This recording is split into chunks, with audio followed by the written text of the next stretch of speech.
Welcome to the Automotive Diagnostic Podcast.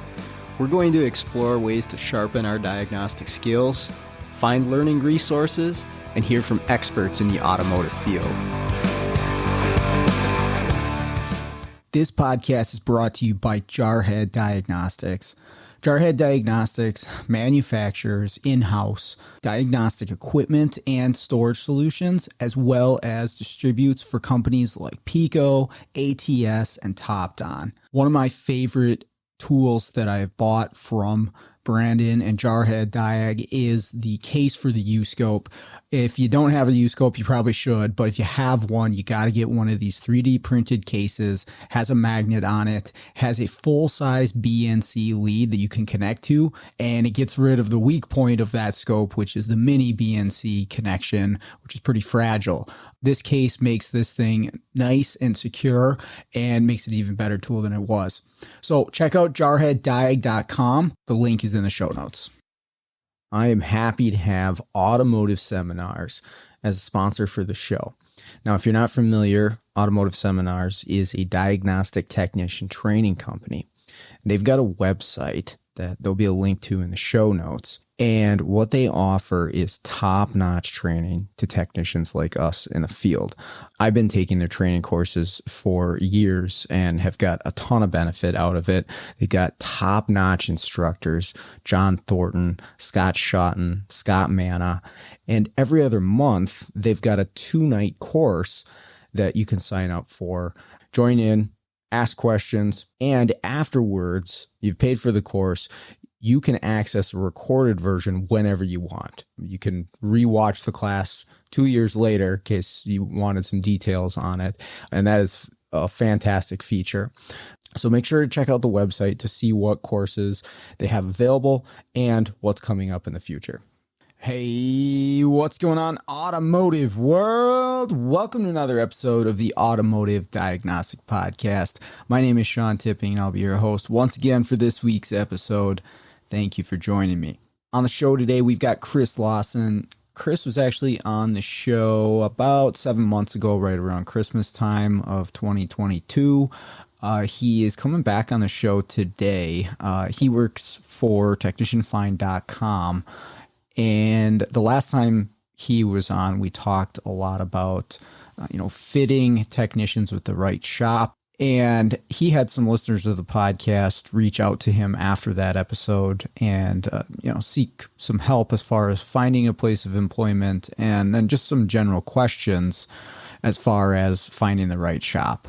Some things you can look for, some questions that you can ask your potential employer that might help you determine whether you actually are going to enjoy working there or not. Well, anyways, he's going to share some of that information with us today, and we're going to talk a lot about shop culture, employee retention, being happy in your job, the mindset that you have while you're at your job or deciding where you're going to work, and some of the purpose that we can find, within our career and what goes into the making of that. So it's great talk. This is awesome. So I know everybody will enjoy this. With that out of the way, let's jump in.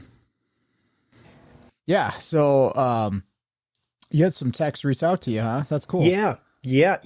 I had 6 techs reach out to me, and there were just a variety of different, it was pretty much the same 2 questions, but they was phrased in different ways. And the first one was, how do I find a good shop? So that was a question that I answered quite a few times. And then the other question that I answered was, how do I decide between 2 opportunities? So there are, they're either at a shop and then, another shop has approached them, or they have a choice between 2 different shops. And then how do you evaluate those opportunities?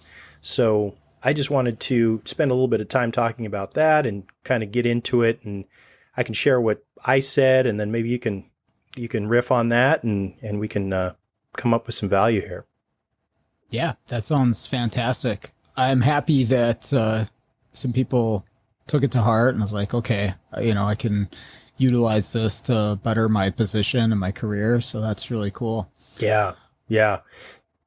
what was it, about like 6 months ago or so that we I think so. Yeah. first Yeah. talked? That was about it. Yeah. Okay. About 6 months. And, Right. they trickled in over the months. And, every time I see anybody that came in from the podcast, I always like to make sure I get right back to them and see if I can help them out. So, yeah. Cool. How's business been for you on your end before we get into it here? It's good. We're really busy. We are really busy. So, things don't really slow down on this side of things. And we're actually placing a lot of technicians too. So there's a lot of movement, a lot of people, a lot of things going on, people moving around. I don't know if it's just because it's the summer and, people want to get it done before school starts again. That's kind of the way I think about it. But we're really seeing a lot more people reaching out to us. And then, I've been busy with a lot of things too. So, I've done a couple of podcasts and we're rolling out some new things on our end too. And one of the things that I really want to roll out is since I do have more and more technicians reaching out to me, I want to really connect them with some of the better shops that are in my network as well. So I'm trying to think about how I can do that on a platform because we don't really have a platform for that yet. But that's something we're working on too that we want to roll out probably towards the end of the summer. Sure. Yeah. I mean, I've had people reach out to me, asking about, hey, do you know anybody in this area? And I'm limited outside of my local area. I know, some people, but to have a resource like that, a platform somewhere, you could send somebody, hey, go check out this website or link or app or whatever, and that'll help you. Yeah. It's like with Tinder for techs and shops, right? Right. I'll swipe right on that one. Right, exactly. That's a whole new business model there. That's what you got to set up. Okay, we Yeah. got this. But yeah, that's the thing is, I'm sure sometimes you have the right shop and the wrong guy, and the vice versa too. You got the right guy, the wrong shop, and so much of the time, well, number one is for both parties to realize that, hey, this is not the right fit for one reason or another. Absolutely. And then to be able to go out and actually find something or have the confidence that you can go out and find something. I know when I was a very young technician, I was in a shop that, looking back on it now, was not a great situation for many reasons. That now I would have walked out of there within a couple of weeks of starting, but I stayed there for 6 years because I didn't really know what was out there. Like, I kind of knew. I'd heard, people talking. Social media wasn't existent when I started there, but I didn't really feel the confidence that I could go out, get another full-time position with adequate pay and some benefits. And I mean, young too, so it can be kind of intimidating because you're not confident in your own skill set and what you bring to the table just yet. Yeah. And so you want to kind of stay with what's safe, even though it may not be the best thing for you. But that's where all this stuff, podcasts and social media and stuff like that, is so cool because, again, shops and techs can know, oh, there is something out there, maybe not even better, but something that fits me better. Yep. That's pretty cool stuff. So I'm glad you're doing something like that. Yeah, absolutely. I think it's necessary. And the industry, I mean, even better than I do where the industry's going with where, good skilled work and, good skilled workers and how that's all fitting into what's going on. And, a lot of the technicians are aging out, they're getting, my age and above, and you don't really, turning wrenches isn't something that they necessarily want to do up into your, 70s. So that's not, it's just a natural progression. And we're in a situation where we don't have a lot of people coming in underneath, and we don't have a lot of shops that are willing to offer apprenticeship programs and hire somebody because of aptitude and not skills and bring them along. So there's a lot of things that we have to, address here. And I like, I love Mike Rowe's work, Mike Rowe and, everything he's talking about. I just think he's spot on. He really is spot on with what's going on. And I think a big part of this is, really bringing shops along as well as the technicians, because there are just some things you just can't do if you want to attract good employees. And, quite frankly, I mean, I see this every day. There are a lot of shops that aren't doing what they need to be doing in order to attract a good employee. And, it's that situation where you're saying, hey, look, I don't want to offer this, and I don't want to offer this, and I don't want to offer this, but I want this certified master technician. And, and then I only want to pay him this. And it's like, well, what are you thinking here? It just doesn't work. It doesn't compute. So, I'm glad more shops are figuring that out. Yeah. I had re-listened to our previous conversation prior to talking to you, and we had chatted about that same thing, is that shops need to kind of look around in their area to see what else are people offering, the person that you want. What are other shops offering that person? And you should at least be matching it, if not, doing one up. And if you're not, then what do you expect? Right. Right. So that's a key piece to be realistic in that manner of that's market demand. Okay, well, we better pay up for the position that we need, or what else are you going to be stuck with? Either nobody or somebody who's, less competent than what you're looking for whatever reason. So, oh yeah, I get on calls. Jenny, on my team, we do our onboarding calls together, and we always laugh. I always ask the question in the very beginning. I say, well, how long have you been looking for this technician? And I'll get answers like 23 years, 30 years. I had one guy the other day, he says, as long as I've been in this industry, I've been looking for the right technician. And, we laugh about it, but it's almost kind of sad, because well, what steps have you taken in order to develop your shop into a place where a good quality technician would want to come and want to be part of this culture? And we talk a lot about culture. I mean, every time I get on a call with a shop owner, the conversation always revolves around culture, because there are a lot of things that are very objective.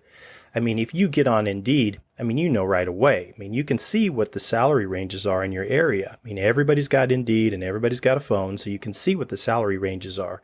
So it's not like there's any surprise.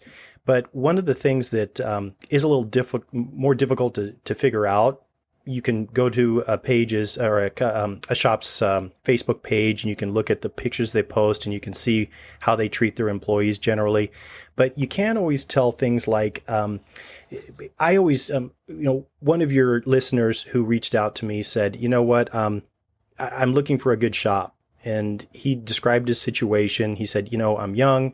I'm investing a lot in my education and in my tools, and I'm doing all these things. And I said, hey, you're doing all the right things. And he said, do you know of any shops in the area? So I made some outreach and didn't find anybody that was in his area that was looking.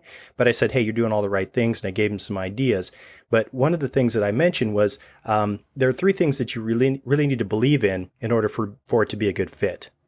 And salary is one of those things, but you don't want to be jumping all over the place just because of salary, because a good fit is going to be more important long term if they can match it, at least get close on the salary, a good fit. And one of the things is you want to believe in the owner or the management. If you don't resonate with the owner for an independent shop, or you don't resonate with the management or their philosophy, then it's just it's a non-starter from the very beginning.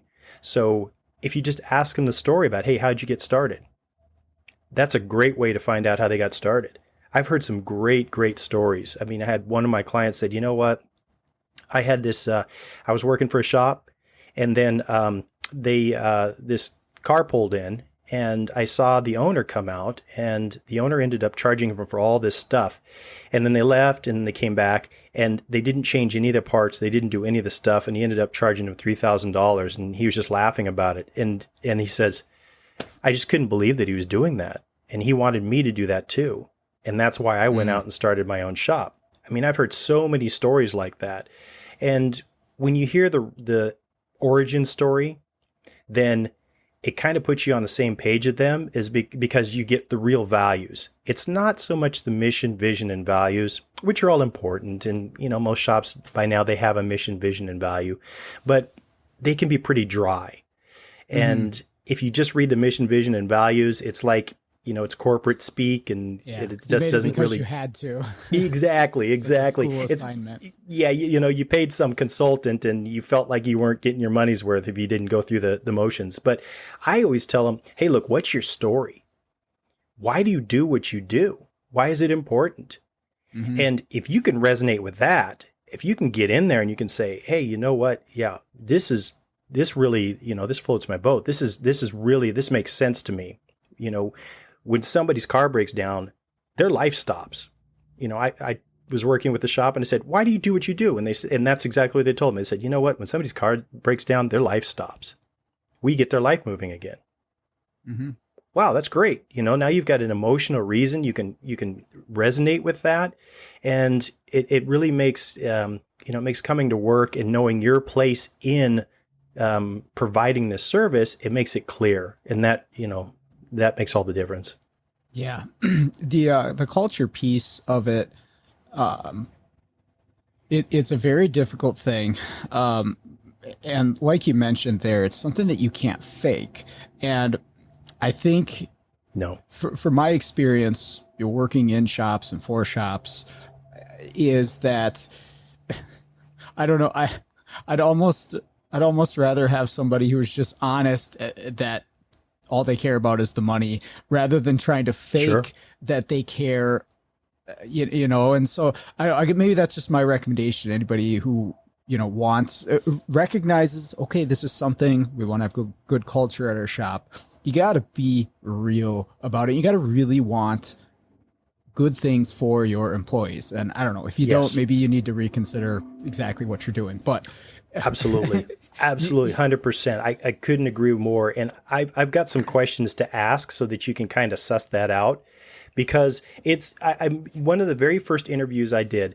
I mentioned on the first time we talked, I came from a social media background, and before that I was a financial planner.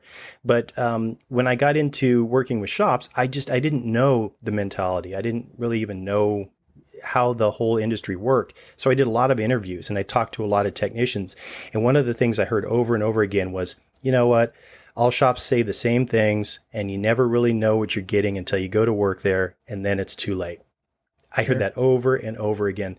So what I was thinking about as I was, kind of preparing for this call and thinking back over the shops I've worked with and the technicians I've talked with, I said, what can you ask? Is there a question you can ask that really gets to the bottom of it to find out if they're really taking care of their employees or not? And I think what it is you're looking for a shop that is concerned about your life working inside and outside of the shop. And you can't fake that, because there's certain things that are important that have to be in place. And I would say one of the things, if you're talking about inside of the shop, one of the biggest ones is, what does their onboarding program look like? What happens when you start? Because that's a telltale sign about how they sat down and thought through, what's it going to be like when somebody moves their toolbox in and it's their first day, and they've got a bay and they've got a lift, or they've got a lift, or whatever they have. And, do they say, hey, John, there's your lift, have fun, come collect your paycheck in a week? Or do they bring you in, introduce you to everybody, say, this is Ralph. If you have any questions, talk to Ralph. Did they bring you in the office and go through the employee manual with you and show you, hey, this is how things work here. This is who you talk to for these questions. Do they say, these are the tools that are community that you can use. These are, this is how we do things. Do they say, hey, look, if you need to take off early to go to, your son's baseball game or your daughter's soccer game or whatever, this is how you do it. And do they walk you through this process? Do they have a process? Do they look at you like a deer in the headlights when you ask them about an onboarding process? Yeah. That's something that you can tell immediately. They've thought about the employee process. Team activities is another one. Do they do things as a team? Do they try to bring the front of the house and the back of the house together and communicate and be a team and, be a family? Those are things, you can't fake that. You're either doing regular events or you're not. Yeah, Workflow. they might seem, sorry to interrupt you. Yeah, go ahead. Those events might seem like they might be dorky or cheesy in the moment, but when I worked at Firestone, when I first started in 2011, they had multiple events throughout the year where they'd get the whole store and multiple stores together. They'd buy everybody tickets to the state fair, and they like blocked off an actual section of the state fair where you could go, and there was free food. They had like a Christmas party where they rented out this big, hotel conference room and all this stuff and gave away awards and prizes. And yeah, okay, some of it was a little cheesy, and it is what it is, but they ended up taking that away. They got a new CEO, 2013, 14, somewhere in that neighborhood. And, a lot of stuff was on the chopping block, profits, blah, blah, whatever. I don't make those decisions, but they took all that stuff away. I do know that. And man, that was a downer. And I really, really think, at least in the stores that I worked in for them, it lowered overall morale. Absolutely. Just as a whole, like each store has its own personality and is run a little different way, but just the group as a whole, nobody was connected quite at the same they were as, after going to that Christmas party and maybe throwing back a few drinks and having a good time together, so that stuff does make a difference, even though it can seem kind of dorky. Absolutely. I always hated company Christmas parties and all these things, but I always went because you had to. But think of the message that sends when you cancel it. I remember when I was in financial services, I remember we used to have a Christmas party every year. And it's funny because every year they would get skimpier and skimpier. They would start out and they'd have it at this restaurant. They have this big spread and, open bar and all this stuff. And it was just great. We all had a good time. And then the next year there was like, okay, well, it's not a big spread. It's like a little buffet. And then you get drink coupons or drink tickets instead of the open bar. And then the next year after that is like, okay, now you only get one drink ticket. And then it's like, paper plates. Yeah, exactly. And then the year after that, it was at somebody's house. And it was like, I was like, oh my goodness, it just keeps getting smaller and smaller and smaller. And you can tell who's making these decisions. It's the top. They're looking at this and going, oh gosh, we spent a lot of money on that. Well, why did we do that? And what's the message that sends? It's that you don't matter, that we don't care about our team, that, all of you are overhead. And, there's not a direct correlation between the money we spent and profits, even though it may be there, in a roundabout way. You can't put that onto paper necessarily, but it's there. Yeah. And how short-sighted is that? It's just so short-sighted. But it seems to be the theme as companies get bigger. That just, maybe it's just because you get less disconnected as you scale, and maybe that's something that it's tough to avoid. I don't know. I have one employee, so I'm on the other side of the scale right now. Right. And you know what? That's why I love working with independent shops. Quite frankly, I've heard that conversation a lot too, is, I feel like I'm in a meat grinder here at the dealer. And we just had somebody from a Porsche dealer just reached out and said, hey, can you help us out? And I said, no, sorry, I can't help you out. We don't place technicians at dealers. But, that's what we found a lot. And I think it's because you have, if you have somebody that's an MBA that's running the company, I mean, that you have a bean counter, so to speak, running the company, then they're going to be looking at these line items and they're not going to be necessarily thinking about the overall employee experience. And it's just so short-sighted, because if you look at the numbers, the hard numbers, treating your employees well is always more profitable in the long term. It reduces turnover. Happy employees are more productive. They show up on time. They don't call out sick as much. They work harder. They put in overtime. They get along better with the rest of the staff. I mean, they have hard numbers that show that when you treat your employees well, it's better for everybody over time. Yeah. I mean, obviously nobody wants to be going into a job that they hate, but nobody wants to go to a job where the majority of the people hate that they're there. Oh, yeah, that's terrible. terrible For everyone. And so, absolutely.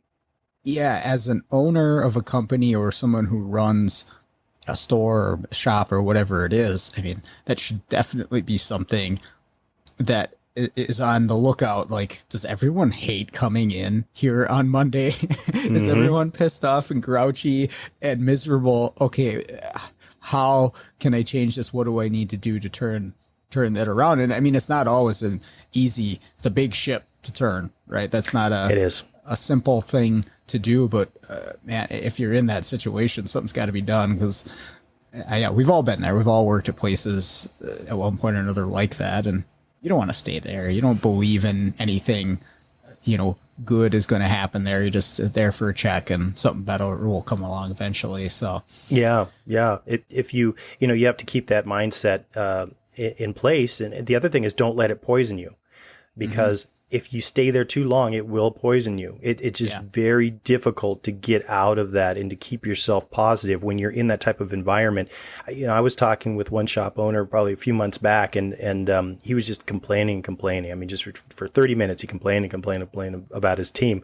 And at the end of the conversation, I said, well, because he wanted me to help him find a technician, I said, I wanted to say this so badly, but I didn't. I wanted to say, the fish stinks from the head down. and it's like, he kept telling me, oh, my employees, I can't get them to show up, and I can't get them to do this, I can't get them to do that, and blah, blah, blah. And I said, everybody? He's like, yeah, everybody on my team. And I said, there's something, there's somebody that needs to be fired. Yeah, you shave his face every morning. Yeah. But if every girl you've dated has been crazy, there might be something going on with you. Yeah, exactly. That's exactly the mentality. And I've had those conversations, and a big part of what we're trying to do is we're trying to educate the shops too, so that they can do a better job. And a lot of them are doing a better job. One of the other areas is transparent communication on having regular one-on-one meetings. Okay. That's a big one. Yeah. I've heard stories of nobody gets constructive feedback until one day they get called into the office and say, hey, you know what? You got a week to get your act together, and then you're out. It's like no warnings, no anything. I've also heard stories about people at the dealer who got dressed down right in the bay in front of all their colleagues, because they had a comeback or something. They just, boom, right there in front of everybody. I mean, that's a humiliating situation. You don't want to have a situation like that. I mean, where's the communication? Right. That's something you find out by talking with other people who are already working there. It's like, hey, are they screaming at people when the doors are closed, or what's going on? Sure. Yeah, it's a good idea if you're getting hired somewhere, or potentially considering getting on somewhere, if you have the ability to talk to somebody who works there. Absolutely. I mean, it depends. You could get the wrong person, but you might. Yeah, you might. At least get an idea of how things flow and what that shop is like. So that sort of stuff's more on the morale side of things, or like you could say even extracurricular, right? Outside of the shop and considering life. Inside of the actual work that's happening and the day-to-day shop stuff, what are some things that you've recognized that shop owners could be doing better? And I mean, like with processes and with the actual work happening, what's being missed with shop owners? Because like I say, I have an employee as of February, so I'm brand new to this, and I'm not in a shop. Congratulations. Yeah. Thank you.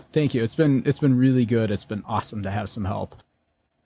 What my thought process has been since I started is, how can I remove as many obstacles as possible for him to meet the expectations that I've set for him, right? Like, I'm going to pay you this much. This is what I expect of you. Now, as a business owner, I want him what's giving you problems, I want to get that out of the way, however, within reason, of course. But I think that is what business owners should be doing.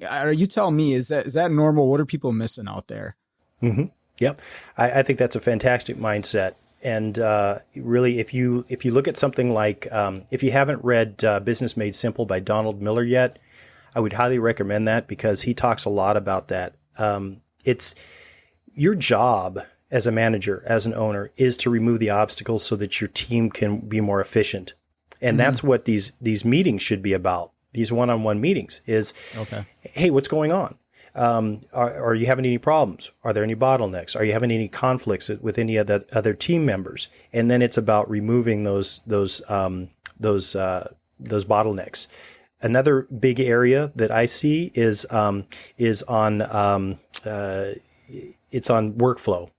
I mean, I don't know how much you deal with workflow with your employee, but when you've got a situation where they are playing favorites with workflow, that's a huge, huge issue. And I hear about that all the time. It's like, the service advisor has a pet tech and they get all the gravy work, and then everybody else is, they're going, hey, what's going on here? They're getting all the crap. So Sure. That's a big, big area where I hear that there are problems. So I would ask about that. The other area that I see is that I mentioned a little bit earlier is lack of communication between the front and the back. Okay. A lot of fighting, a lot of there isn't a delineation. There isn't a line that's drawn between what one person's job is and what somebody else's job is. As an example, there's a shop where they don't have a real clear, it's like customers can kind of wander into the shop if they want to. So they end up talking to technicians. And then the service advisor kind of gets cut out of the whole deal because the customer wants to talk directly to who's working on their car, that kind of thing. So Sure. in the shop owner doesn't make it clear, hey, look, you need to stay in your lane, and these are the places where you need to be working. So I see that being a problem as well. Those are some of the big ones that I've seen. Yeah. That was one thing I could say good about Firestone is they had a very clear outlined process for how everything flowed through the day. That helps. And when I went from an independent who was the more loosey-goosey, I mean, I actually sold my own work at that place. So I was service writer and tech. And just kind of everybody did everything. It was the mentality. But when I went from there to now you're just a tech, you're just working on cars. That's all you need to focus on. That's all you have to worry about is making sure that car is fixed correctly. That was huge for, like you say, overall workflow is going to increase because I have a very narrow focus now that I can get really good at, ideally. And I don't have to worry about answering phone calls and selling tickets and finding parts. And I have a guy for that, and his job outline by Firestone. Here's exactly what we expect of you. You do this. Here's Sean. This is what we expect of you. You do this. And that was so. I kept track of my flat rate hours when I was at the previous shop. I had never been on flat rate prior to that. It had always been hourly, but I kept track of my hours just because I was like, am I hitting 40? That's pretty close. And I was nervous about transitioning to a full flat rate pay scale, which is what Firestone was. I just didn't know. I was like, am I going to make enough? What if it's a slow couple of weeks, a month? Oh my gosh, what am I going to do? Well, that first year I doubled my salary because, again, and so I've said plenty of bad stuff about Firestone. So to Firestone's credit, they had a system in place because it's corporate, right? They had a very outlined system and all that stuff flowed, and I made, twice the money that I was making at the other place. I had no issues getting around that. So I guess to take away from that, if you have a smaller business, you can definitely get some clear outlined processes and expectations. I think expectations are really big. I found that I absolutely taught at the college level for automotive for a while, and I found out very quickly you may have some things in your head that you expect, but if you don't make it clear, and you don't make it clear up front in the beginning at the start of the school year, good luck. You can be as strict as you want, but if you're not upfront about it right away, this is my expectations, going back after you've already kind of done some stuff, and it's so much harder. It's so much harder. And of course, we can't foresee everything that's going to happen, and you're going to have to update some policies and rules and stuff. But man, as much as you can, here are my expectations. And then, like I mentioned earlier, well, now I'm going to make sure that I remove as many obstacles as I can for you to meet those things. But here's what we expect of you. And that makes a big difference for sure. Absolutely. Absolutely. One of the things we always ask a shop on the onboarding call is for the position description. Do you have a written position description? Sure. And some do, some don't, because I mean, that's where all the expectations, they sprout out of that. And, you know, how can you be held accountable for anything if you don't have a written position description that says, hey, this is what we expect you to do on a regular basis? So I would ask that too. I would say, hey, do you have a written position description I can take a look at? It shows you the level of organization, and it also shows you the level of thought that they've put into the whole process. And to your point, you know, this is another question I always ask them too. I always say, is this a place where a good tech can make money? And, you know, usually they say, oh, yeah. And then, you know, I press a little bit. And I mean, there's things that have to be in place. You know, your workflows have to be thought out and they have to be smooth. You know, the dispatching has to be thought out. It has to be smooth. All these types of things have to be in place so that, you know, technicians can go as fast as they want. And, you know, that's when you know, to your point, I've heard that a lot too, is there's a lot of people that are, you know, they're apprehensive about going flat rate. And these are the questions that you really want to know. I mean, you took it upon yourself to figure out, yeah, you know, I'm usually flagging this many hours. So I kind of know that I'm in the ballpark, but you don't know, you know, what's the shop? I mean, you could be a great tech and you could be efficient and productive, but if you've got your system is broken, there's only so much you can do, you know. It's like Keystone Cops running around and you know, you just can't get it going on. So that's a big question I would ask. And, you know, if you're good, I mean, you can make a lot of money. I mean, I've seen technicians make a lot of money doing that, but you really have to make sure that the shop is doing their part too. Yep. And we saw that with a changeover in just the front shop, service writer and management, how much it can bottleneck. You know, once the policies and procedures either change or aren't followed, or, you know, all it takes is one person along the chain with some laziness or they don't care. And now everybody's affected by that. And your productivity now drops off. Yep. You didn't do anything different. You didn't change, but now all of a sudden your hours are down, you know, because of somebody else. So, yeah. Business owners got a lot of stuff to keep track of. Make sure all that's flowing right. Yeah. There's a lot of responsibility of it. I mean, you know, that's the game. It really is. Yep. That's the game. For sure. Yeah, so, it's been go ahead. I just wanted to say, I wanted to share something that might be helpful if anybody out there has to decide between two opportunities. It's something that I had a couple of questions about this from your listeners, and I thought I'd just share this. One tech was saying, you know, he was approached by a different shop that was down the street, and they offered pretty similar packages. And he said, you know what, how do I decide? And I said, well, you know what, first of all, you know, what does your gut say? And he said, yeah, I don't really know. And then I said, well, you know, here's the thing. If everything looks on paper exactly the same, do this exercise. And it takes 5 minutes in the morning. Do it for a week. And what you do is first thing in the morning when you wake up, you grab a pen and a notebook and a piece of paper or whatever you have to write on. And then just write at the top of the page, what's really important to me in a shop, or what's really important to me in a shop is ... And then number 10, 1 to 10, 1, 2, 3, 4, 5, 6, 7, 8, 9, 10. So what you do is you answer that question 10 times. You don't think about it. You just let your hand flow. This all comes from the subconscious, and you just write 10 answers. What's important to me in a shop is blah, blah, blah. What's important to me in a shop is blah, blah, blah. You do that 10 times, then you're done. Put it away. Don't think about it until the next morning. Do that for a week, and then go through and just do an analysis of the things that show up over and over again. There's a lot of psychology behind it, and I'm not going to get real geeky, but it's a really powerful exercise, and you can do it for anything in your life. And what it does is it gets your conscious mind out of the way. And your conscious mind is the mind that says, oh, well, my dad told me to do this, or my boss told me to do this, or I should work for this shop because it's only, 5 minutes from my house. Or it gets all that jazz out of the way And it gets down into the deep subconscious of, hey, what's really going to be a good fit for me? What's really going to make me happy? What's going to really fulfill my life and give me purpose and meaning and make me happy to go to work every day? And if you do that exercise, boom, you'll have your answer and your decision will just be easy after that.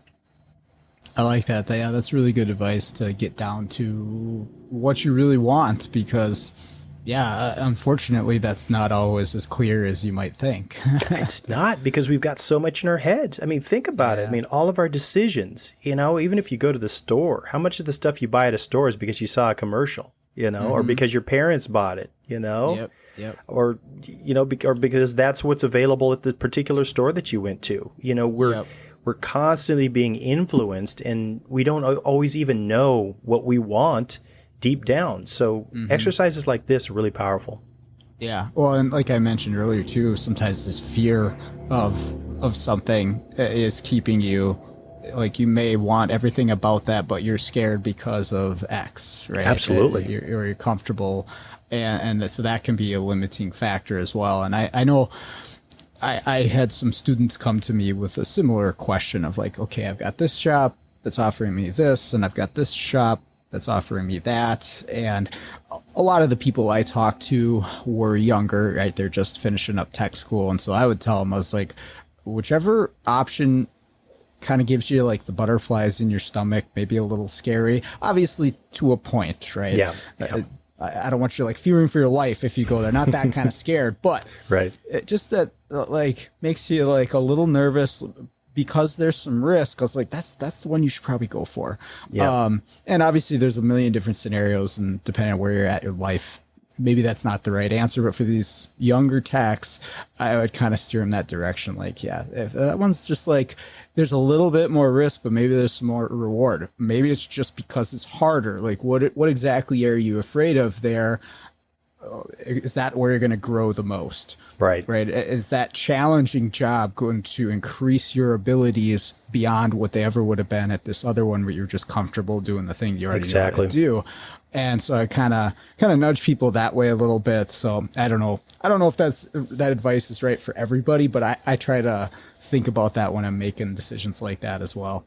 I think that's great advice. I mean, what's the worst outcome? I mean, is it a worse outcome that you spent your life being comfortable, or is it a worse outcome that you spent your life being, not even comfortable? Because if you get in a situation where you're constantly taking the option that doesn't give you the butterflies and you're not growing, then at some point that motivation kind of dies. And if you're constantly growing, it can be exciting. I mean, you just need to embrace that. It's not bad, Fear's not a bad thing. We just have to be able to manage it. And I mean, if you're terrified and you just know something's wrong, then absolutely not. But right, there's a point.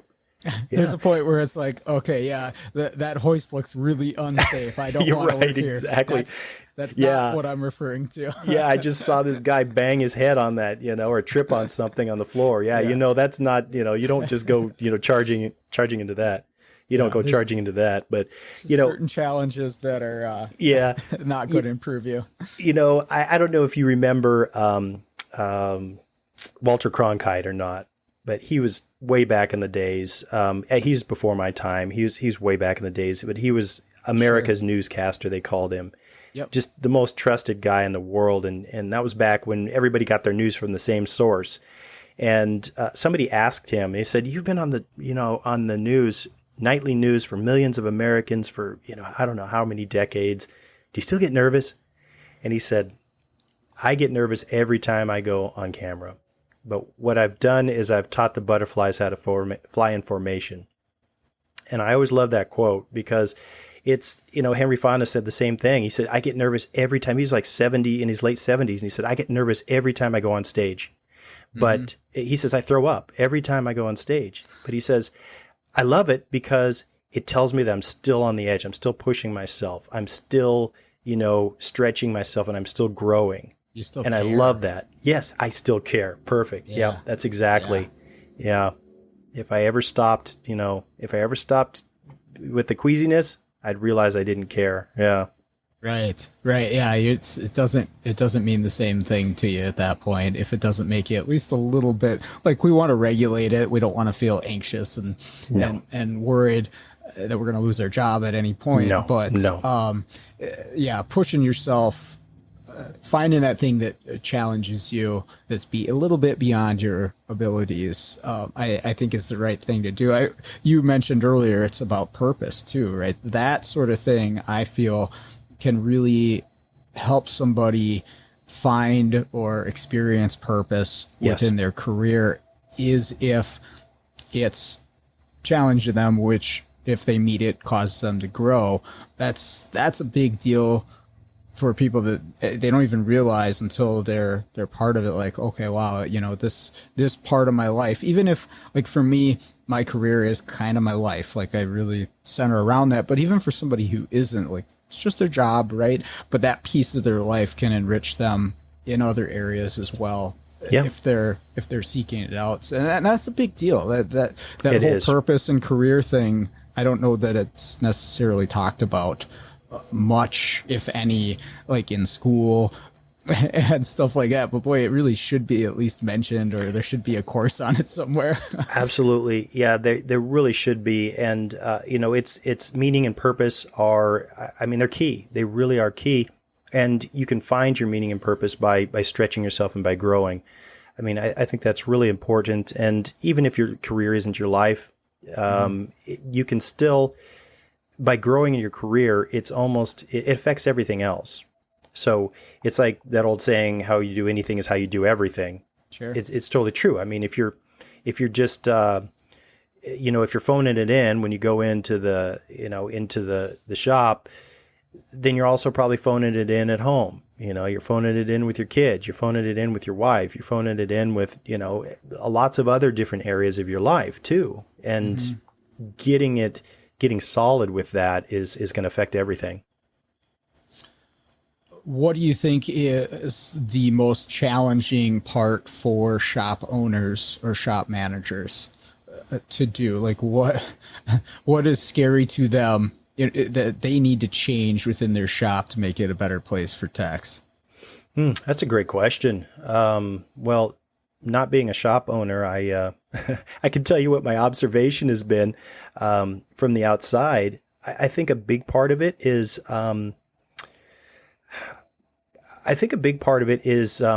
just getting better on communicating what the values of the shop are, what the culture of the shop is. Okay. Because it's I've had this conversation a lot of times. The conversation is, I'll tell you, when we get on an onboarding call, the first thing that I say is, I'm going to ask you a bunch of questions so that we can figure out what your culture is. We're going to figure out what benefits are, your salary, all that kind of stuff that you offer. And I said, what we are not going to do is we are not going to lie. We're not going to embellish. We're not going to do anything that is a bait and switch. We're not going to do that. Because here's the reality. The reality is, and I had one of my shop owner clients tell me this one time. He says, Chris, this is like a marriage. He said, I spend more time with my technicians than I do with my wife and my kids. And he said, so when I go into an interview, I am treating it like it's a marriage. I want to know who this person is. I want to know if they, think the same things that are funny that I think are funny. We like to have fun here. We like to joke. We like to do these things. I want to find out if this is somebody who's going to be a fit, because that's going to be a big part of the time that we spend together. So I would say that's one thing, is to approach it like that. That would be a big thing. And the other thing is to just get really clear on what your story is and what you're doing, how you're serving. And it's beyond the mission, vision, and values. And when you talk with a technician, try to find out what's their life all about. What are the big problems that they're having? If they're having a problem with their existing shop and you don't do that, it's your shop and you can solve that problem, make that the fit. If you can solve the big problem for them and you can show them how your shop solves the problem, and you can also show how your shop is a better culture fit, then it just becomes natural. It's not like you're selling something. It's not like you're making something up. And that's all sales is, right? It's if you go to a store and you're looking for something, they say, hey, well, this has this, this, and this. And you say, yeah, well, I want this, this, and this. How much is it? It's this. Okay. There's a transaction because they have solved your problem. I have a big blank spot on my wall. I need a 96-inch TV to cover this big blank spot on my wall, Yeah. So and in order to do that, like as the best salesman possible, the first step is understanding what the problem actually is, right? Where's the pain? Yeah. Yeah. And then am I a good fit or am I able to resolve that? And maybe in some cases you aren't, but you got to understand that first so that, like you say, communication and asking questions, that's a big deal. Absolutely. Even if you already have techs, right? Maybe they've been working there for 5 years. You could still do this. Go out there and ask them, like, hey, guys, what are the biggest problems here for you guys? And, is it something that we can work on correcting? Absolutely. Yeah, absolutely. I mean, this is something that you should be doing in the one-on-ones. I mean, this is exactly it. I mean, what's holding you back from doing a better job? You flagged, 38 hours last week. What's holding you back? What would make it so that you could do 42, whatever it is, whatever the question is. And this is how you constantly get better. And I can tell, one of the things I think I'm going to start doing, we've done this a little bit in the past, but we haven't done it consistently, is I just had the shop owner go and ask all of their technicians for a testimonial. And just say, just have them write 3 lines about what it's like working here. Okay. And that's it tells you a lot. And it's interesting because I've done this 2 different ways. I've done this where the shop owner will give me the phone numbers and I'll call them directly on their mobile phone and I'll do it. And then I'll tell them, hey, look, so-and-so's not going to hear this. This is just between you and me. What's it like working there? And I'll get a set of answers. And then if they ask, they'll get a set of answers. Yeah. Right? Yeah. I was going to say, you should probably do it anonymous if you really want to know. and it's really, getting those anonymous answers is really interesting. And it's, kudos. I've done this a couple times now. I've done it 3 times now. So, that tells you how brave, a lot of the shops are in having somebody do that. But that will really tell you a lot about what's going on. What's the culture? Because the shop owner a lot of times will think they have a certain culture. And then if you talk to the employees, they'll tell you there's a different culture going on. Yeah. Yeah. Well, because it's a very difficult thing to sculpt. And I think at a point it's out of your control how it's going to end up because it all depends on the group of people that you have. And there's definitely things you can do to point in the right direction and do the right things. But that is, if you're trying to control every aspect of it and micromanage culture to be this perfect thing that you see, it's not going to happen. I don't think. And like I say, I wanted that for my classroom when I was teaching too, right? A group of, 18 students and we're with each other for 6 hours a day for 4 days a week for a whole year. Right. And so of course I want there to be a good culture. Like it's going to be a miserable year if we all hate each other and hate being here. Right. But here's the thing. And I always thought this was interesting because I had 5 years teaching and I get a year with each student group. And every year you get a new student group. So it was very unlike any job that I had ever worked because I don't know of a job where you're going to get a whole new set of coworkers every single year. No. Unless you're job hopping, right? That doesn't happen. Like I'm doing the same thing, but with different people. Every student group just had its own identity. Yeah. And things went differently, better for some, worse for others. Yep. Just plain different between 2 years.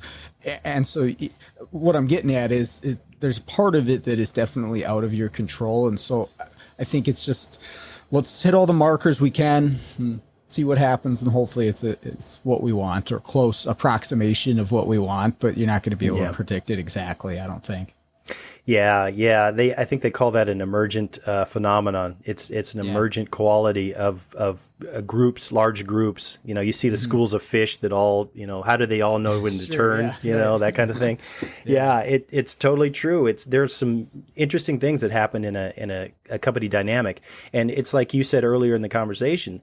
You also can have a switch with if you get rid of a bad apple. You know, it's funny how the whole weight of the entire shop. I've heard this a lot too. It's like, wow, you know, we didn't want to fire this guy because we wanted to be nice, but we held on to him for a long, long time. And boy, as soon as he made the decision to leave, the entire weight of the shop it was like a weight was lifted, and it was like a fresh air, and it was fun to come in on Mondays again. And it's amazing how much negativity and how much heaviness one person can carry in that environment. It is absolutely crazy. 'Cause I've seen that a lot, you know, and very dramatically too, where, okay, this first person finally moves somewhere else or does something different, and it completely changes the heaviness of the air is different. It is. But it's a good thing to remember for anybody individually. Like, I like to try not to worry about other people too much unless they're directly affecting me. But I like to think about what can I do to change the situation. But like, just remember, you can have that negative effect on everybody if you're just pissed off and crabby and negative all the time.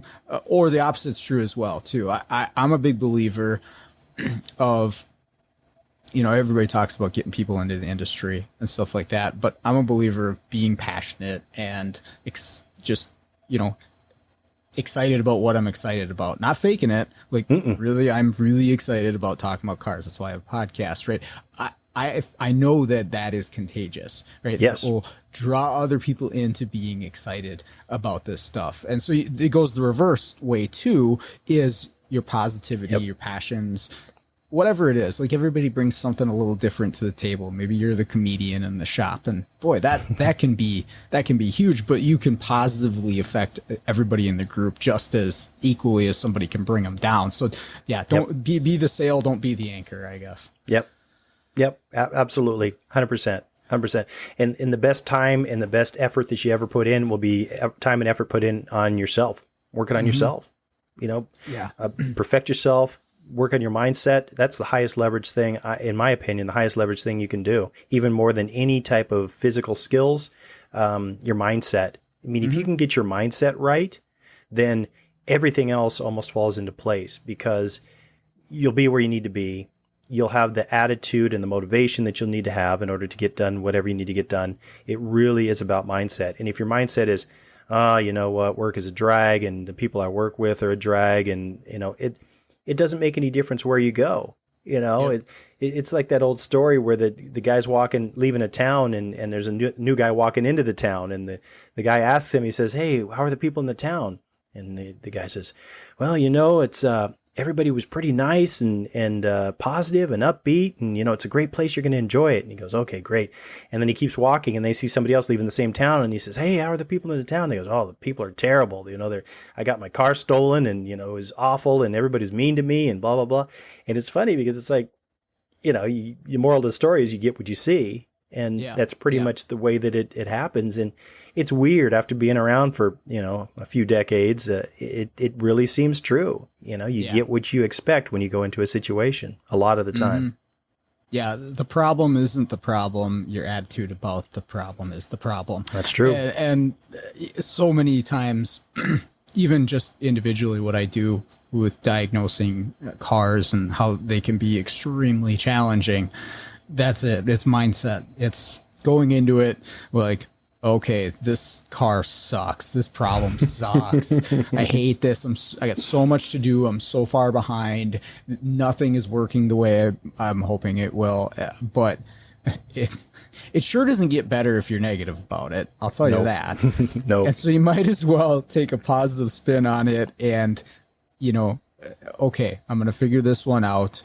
And once I do, even though I spent all this time, the next time I am so much better prepared for X problem. Or I learned that I don't want to deal with these cars. I'm just going to say no, right? Like that's what I can gain something, from this obstacle. And so that's the mindset that I think you're talking about. Is just like spin this on, how can I build this into something positive for me in the long run? Absolutely. Yep. Yeah. Tony Robbins says everything happens for me and it serves me. Sure. And as long as you believe that, if that's your belief, then whenever something happens you don't think should have happened, you start looking for reasons why it happened and how you can benefit from it. Mm-hmm. And boy, that's a tough one to get, because when something happens you don't want to have happen, we all do it. Our minds go in the wrong direction. But if you can think, okay, this happened, what can I learn from it? How can I use this? It takes practice, because saying it here on a podcast is one thing, but actually having that presence of mind in the moment when and I'm referring to my personal experiences, when you're getting your butt kicked by a car, it's really tough to say, hey, it's all right.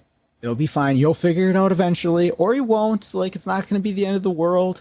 Yep. But if you do, then you'll be better. You just have to practice having those thoughts instead of this is effing stupid. I hate this job at this stupid, Yep. Right. Yep. That's where everybody kind of gravitates towards in the moment, and understandably so. Like, it's human nature. So you have to, it's a skill, just like anything else to work Absolutely. on. Absolutely. Yeah. Well said. Well said. And we're focused towards the negative. As a society, we're focused towards negative. If you look around at all the messages, our brains are kind of wired towards the negative. So it's you have to break out of the inertia. It takes practice and it takes focus to do that. Yeah. One thing I was going to ask you away from this stuff, when you're dealing with shops, what are you seeing as far, and maybe you don't know, but if they're filling you in on this, what are you seeing as far as the type of pay to technicians? So what I mean by that is it hourly/salary, flat rate, or essentially a commission based? What is the majority you're seeing? And then, I mean, do you have an opinion on it one way or another? What a shop is going to be more successful operating on? What I've seen, just attracting technicians. Sorry. Yeah, attracting technicians. Well, I'll tell you, I mean, to be completely candid, is I hate to put flat rate in ads, because what happens is if you put flat rate in ads is you get a bunch of, forgive me, but I'm going to say it. You get a bunch of crusty technicians that will, put negative comments about it. Oh, so sure. Yeah. You can always tell who, quite frankly, you can always tell who losers are, because the losers always have to say something bad about it. And to be fair, maybe they had a bad experience. Maybe they were in a shop where it was a flat rate shop, but they didn't have it set up the right way for them. And I mean, there's a lot of things that can happen, but I hate putting that into the ad, because when you put that into the ad, then you'll get a million comments that say, oh, blah, blah, blah, and blah, blah, blah. They're cheap and this and that. What I've seen that works is, I've seen it work both ways. What I see that has worked really well for a lot of shops is production-based bonuses. And so if you get, you're guaranteed a certain number of hours, and then you have a production-based bonus, and then what it will also do is some type of profit sharing. And then what ends up happening is, if the owner is confident enough to be transparent with the numbers, which not every shop wants to be transparent with the numbers, but I have seen some shops that they get everybody on the same team. Everybody's pulling. The manager says, hey, we're almost there. Everybody's going to make their bonus. And then it's like everybody gets a slice of the bonus. I mean, it's like almost electric. I've been in, I've watched these meetings over Zoom, and it's everybody's excited, and they're like, okay, what are we going to do? We need a half a more car an hour today. How are we going to do that? And everybody's brainstorming, and everybody knows what their part is, and everybody is working together. So those are the exciting ones that I've seen. That being said, I mean, I've seen shops that are on hybrid. They've seemed to be able to make that work. But I think the production-based bonus is really, I mean, Okay. Yeah, I've never actually personally worked at a place that did it that way, but I could see it being beneficial over flat rate, because flat rate, you generally have, depending on the size of the shop, one or two guys that are winning, that are they're doing really well, and then everybody else is just kind of okay, or they're struggling, right? And so if you had a scenario like that and you were successful with it and everybody does hit their bonus, okay, now everybody wins, right? I mean, okay, people are going to get paid more than the other person because of whatever reason, but everybody gets a win, right? Rather than the end of the week, yep, got $100 again, but everybody else is at 30. right. I could definitely see that being beneficial overall to the team. Do you see shops, because I know you work with independent shops, do you see shops offering retirement plans or matching on retirement stuff? Because in my experience, when I was younger, looking at shops, that it was like almost non-existent. You were lucky to find a place that would offer health care and nothing much beyond that. Has that changed? What's out there right now for tax? Yes, most of the shops that I work with now do offer some sort of plan, whether it be a simple IRA, and most of them do match. Typically, the average match is about, well, actually, the most common match is 3% that I see, and almost all of them offer some type of retirement plan now. Health is a little different. Most of the shops I work with do offer some sort of health, but it's usually 50% or more that they pay. Dental and vision are, that's hit or miss. They don't always offer dental and vision, but they also always offer some type of plan more often than not. So if you're a tech out there looking, that's something that you should be asking about as well. Yeah. Ask about it, and don't necessarily just take whatever's in the ad, because sometimes what'll happen, and I've had this happen a lot of times, is they'll say, you know what, if it's important to the tech, then we'll figure something out. If we need to, put an extra, $300 in your pay envelope and you purchase your own, or, whatever it's going to be, I don't know where you'd get health insurance for $300 a month, but, we'll figure something out. If you have the skill set and the culture fit that they want, they'll work with you on that. And that's a conversation that you can have. Just say, hey, look, this is important to me. What can we do? Okay. That's awesome. Yeah, great stuff to consider. Where can people find you or get a hold of you if they're a shop owner and they want to work with you, or they're a tech and they've got some questions? Yeah, if you're a shop owner and you want to work with us, you can take a look at the website. It's technicianfind.com.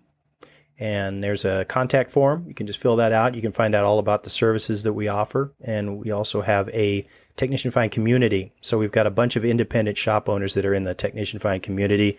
And I drop lots of training about what's working now, and other shop owners network with each other about what's working inside the community.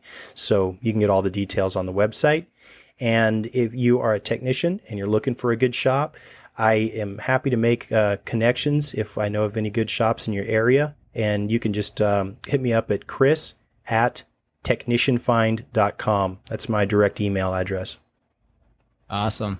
Cool. I'll put some links in the show notes for everybody too, so they can utilize that. So thank you for spending some more time with me. I enjoyed that talk quite a bit, so appreciate it. Always a pleasure. Thanks for having me on, Sean. All right. That's going to do it for today's episode. Thank you, Chris, for joining me on the show. I really appreciated it. And like I said at the end of the episode, enjoyed that talk a lot. So also like to thank everybody out there for listening and all the feedback I get about the show. Always appreciate that. Keep it coming. But with that all out of the way, let's get out there, start fixing the world one car at a time.